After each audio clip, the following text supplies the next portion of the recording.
Hello guys, welcome to my physical classes में आपका बहुत बहुत स्वागत है।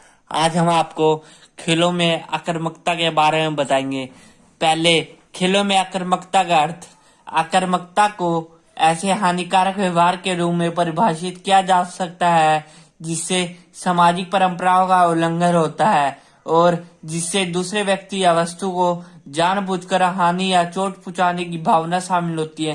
कहने का मीनिंग इसमें यह है, जो खेलों में जो आक्रामकता होती है उसका उद्देश्य ये होता है भाई दूसरे व्यक्ति को शारीरिक रूप से या मानसिक रूप से नुकसान पहुंचाया जाए। उनकी मन में यही भावना पैदा होती है। खेल को खेल की भावना से नहीं खेलते वो। हम इसकी परिभाषा को जानेंगे। पहले, आक्रामकता एक प्रकार का व्यवहार है जिसका उद्देश्य दूसरे को शारीरिक या मनोवैज्ञानिक नुकसान पहुंचाना है। जैसा कि हमने बताया कि इसका उद्देश्य, आक्रामकता का उद्देश्य यही होता है भाई दूसरे व्यक्ति को शारीरिक या मानसिक रूप से नुकसान पहुंचाए। आक्रामकता की अभिव्यक्ति कई तरह के से हो सकती है, जैसे मौखिक, मानसिक और शारीरिक। कहने का मीनिंग ये है इसमें भाई आक्रामकता जो होती है ना कई तरह के हो सकते हैं, जैसे गाली देके या मानसिक रूप से नुकसान पहुंचा करके या शारीरिक रूप से नुकसान पहुंचाना। अब आक्रामकता के उद्देश्य पर पढ़ेंगे हम। Purpose of aggressive. आक्रामकता के कई उद्देश्य हो सकते हैं। फर्स्ट, गुस्सा प्रकट करना। सेकंड पॉइंट, दबदबा मनवाना। थर्ड, डराना या धमकाना। फोर्थ पॉइंट, कब्जा करना। फिफ्थ पॉइंट, लक्ष्य हासिल करना। सिक्स पॉइंट, दूसरों से मुकाबला करना। अब हम पढ़ेंगे खेलों में आक्रामकता।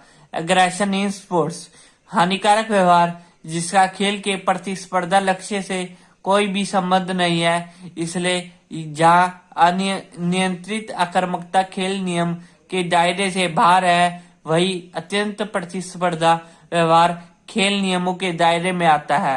अब हम पढ़ेंगे खेलों में आक्रामकता के प्रकार। कितने टाइप के खेलों में आक्रामकता होती है। फर्स्ट पॉइंट, निर्मित आक्रामकता। इस प्रकार की आक्रामकता का प्रयोग एक विशेष लक्ष्य पाने के लिए किया जाता है, जैसा कि एक खेल को जीतने के लिए या एक विरोधी पर लाभ पाने के लिए आदि। निर्मित आक्रामकता को शिकारी आक्रामकता और चैनल आक्रामकता भी कहा जाता है। मतलब निर्मित आक्रामकता में हमें यह बता रखा है कि हमें खेलों में ना अपने उद्देश्य, मतलब खेलों में जीतने के लिए जो कोई सी भी टीम आती है उसको जीतने के लिए ना दूसरों को जानबूझकर नुकसान पहुंचाना, चाहे वो शारीरिक रूप से पहुंचाए चाहे मानसिक रूप से पहुंचाए, बस नुकसान पहुंचाना होता है। उनको उद्देश्य ये होता है कि भाई हमने अपने एम पे फोकस करना है, जीतना है हमको। उदाहरण के लिए फुटबॉल मैच में जब गोलकीपर होता है वो गोल रोकने के लिए खड़ा होता है, परंतु जो दूसरे विरोधी टीम का बंदा होता है वो गोल लगाने के लिए ना जानबूझ के उस पर चोट पहुंचा देता है। सेकंड प्रकार है शत्रुतापूर्ण आक्रामकता।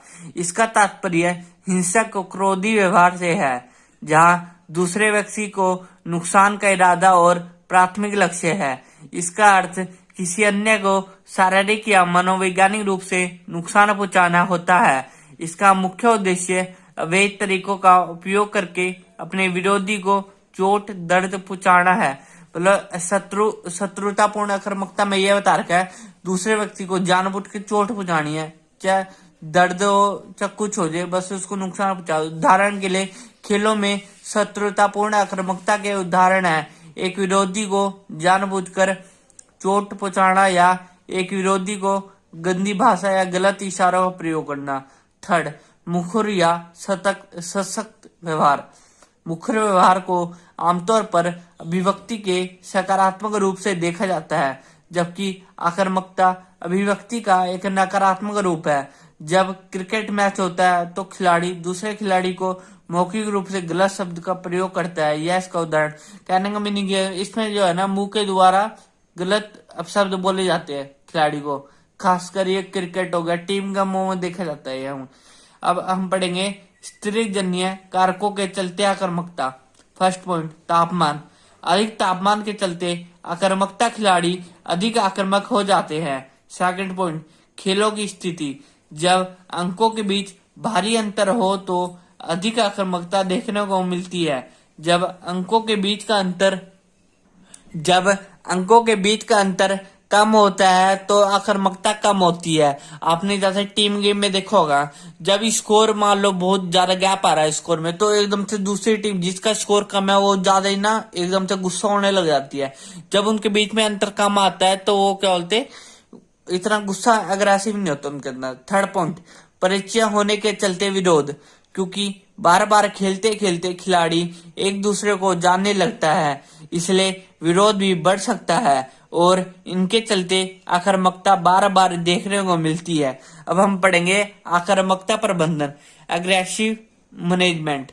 फर्स्ट पॉइंट, सकारात्मक सुदृढ़ीकरण, यह वांछित व्यवहार प्रदर्शित होने के बाद व्यक्ति को एक प्रोत्साहन प्रस्तुत करके काम करता है, जिससे व्यवहार भविष्य में होने की अधिक संभावना होती है। उदाहरण के लिए मैदान पर अच्छी टीम भावना देखने वाले एथलीट या टीमों को उचित पुरस्कार देना चाहिए। कहने का भी इसमें यह बता रखा है, जो मैदान में अच्छी टीम होती है, और जो उनकी थॉट होते हैं, विचार होते हैं, जो भाई उनको दूसरों को नुकसान नहीं पहुंचाना चाहिए, जो उनके विचार और थॉट होते हैं उनको जो है ना उन टीमों को जो है ना पुरस्कार देना चाहिए, जिससे दूसरे जो आक्रामक खिलाड़ी होंगे वो कुछ सीखेंगे उनसे। सेकंड पॉइंट, नकारात्मक सुदृढ़ीकरण, प्रतियोगिता के दौरान हिंसा के किसी भी काम को बर्दाश्त नहीं किया जाना चाहिए और इसमें आक्रामक खिलाड़ी और टीमों के लिए सजा के सख्त नियम होने चाहिए, जबकि आक्रामक परिस्थितियों में संयम दिखाने वाले खिलाड़ियों और टीमों के लिए उचित खेल बिंदु से सम्मानित किया जाना चाहिए। मतलब ये बता रखा है इसमें, जो टीम दर्शक देखने आती है गेम को, अगर वो धैर्य बना के रखेंगे, आराम से मैच देखेंगे, तो उनको जो है ना खेल किसी चीज से सम्मानित करना चाहिए, क्योंकि उन्होंने आक्रामकता नहीं दिखाई खेलों में। थर्ड पॉइंट, बाहरी संकेत, एथलीटों को जीतने के बजाय हमेशा अच्छे खेल भावना और खेलों में भागीदारी को प्राथमिकता देनी चाहिए। इस प्रकार प्रदर्शन की बजाय भागीदारी को बढ़ावा देना चाहिए।